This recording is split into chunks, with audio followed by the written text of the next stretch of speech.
احتیاطی تدابیر لوگوں کو بتانی چاہیے، جہاں جہاں جس مرحلے میں لوگوں کو ضرورت ہو رہنمائی کی، ماہرین کو وہ رہنمائی کرنی چاہیے۔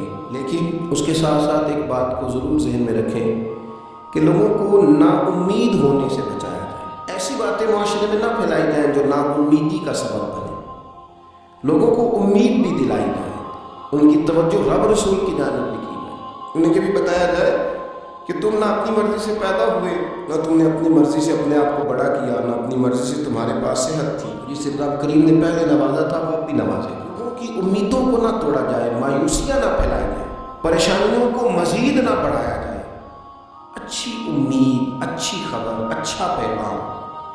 آپ احتیاطی تدابیر ضرور بتلائیں، اور لوگوں سے بھی یہ اپیل ہے کہ وہ خوب احتیاط کا مظاہرہ کریں، لیکن یہ بات یاد رکھیں کہ کہیں مایوسی نہ پھیلائیں، کہیں خوف میں مبتلا نہ کریں، لوگوں کے اعصاب پر سواری نہ کریں، کسی جگہ کا بھی کوئی ایسا ماحول نہ بنائیں کہ جس سے یوں محسوس ہو کہ انسان کرب میں آ گیا، وہ ڈگمگانے لگا ہے، اس کی سوچیں لڑکھڑانے لگی۔ اللہ کے رسول صلی اللہ تعالی علیہ وسلم ہمیشہ امید دلاتے تھے۔ بڑے بڑے گناہ گار جب آ کے سوال کرتے تھے کہ یا رسول اللہ صلی اللہ علیہ وسلم حد ہو گئی گناہ کرنے والی، نافرمانی کے آخری درجے تک پہنچ گئے، حکم کیا ہے؟ تو حضور فرماتے تھے تم کلمہ پڑھو، تمہارا رب تمہیں معاف کر دے۔ تم کلمہ پڑھو، اللہ تم پہ رحم فرمائے، اللہ تمہارے لیے آسانیاں کرے۔ بڑے بڑے غریب لوگ جب دروازہ رسول پہ آتے تھے تو حضور ان کے لیے ہاتھ اٹھا کے کہتے تھے کہ اللہ تمہیں مالا مال کر دے گا، تمہیں اللہ نواز دے گا، تمہارے لیے آسانیاں کر دے گا۔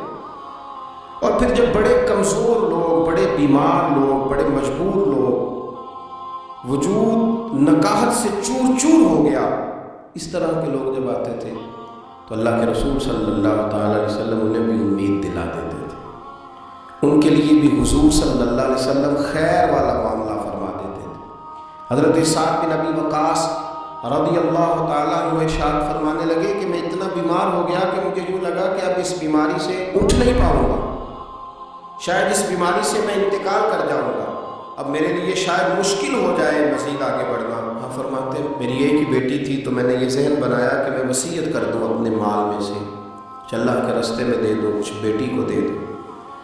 میں نے صحابہ کرام علیہم رضوان سے گزارش کی کوئی حضور علیہ السلام کی بارگاہ میں عرض کرے کہ آپ کا غلام تکلیف میں ہے، اگر نظر کرم ہو جائے، اگر رحمت کی نظر ہو جائے، چر ہویا میں تر لے لیندے کدی موڑ میرے ول واگا، خواب میری وچ ایک وار جاوے میں ساری عمر نہ جاگا۔ حضور اگر مہربانی فرمائیں تشریف لے آئیں۔ حضرت سعد بن ابی وقاص فرماتے ہیں لاجپال محبوب تشریف لے آئے، کرم نوازی فرمائے۔ تو حضور کو دیکھا، میں کئی دنوں کا بیمار تھا تو میری آنکھیں برس پڑی، میں رو پڑا۔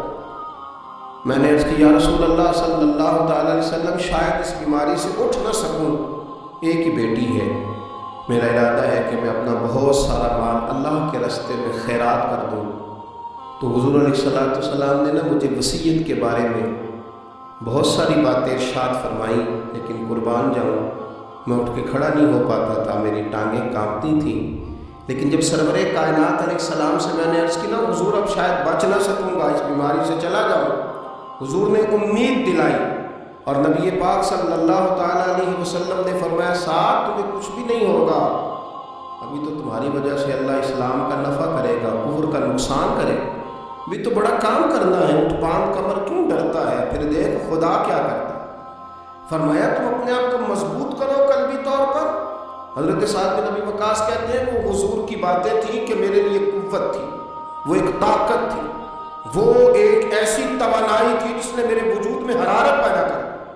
فرماتے ہیں کہ وہ بہت ساری دوائیاں جو کام نہ کر سکیں وہ کریم محبوب کے چند جملے کر گئے۔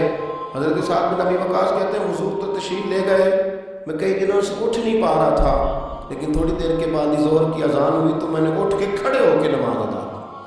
تو یاد رکھیں کہ مایوسی نہیں پھیلائیں، احتیاطی تدبیر بتائیں، لوگوں کو آگاہی ہونی چاہیے، ماہرین اطباء ڈاکٹرز کے مشورے پر صحیح طور پر پابندی کے ساتھ سختی کے ساتھ عمل ہونا چاہیے، پر توجہ تو اللہ کی جانب نکلی ہے نا، ہمیں امیدیں تو رب سے وابستہ کرنی ہے نا، اہل ایمان کا شیوا تو یہی ہے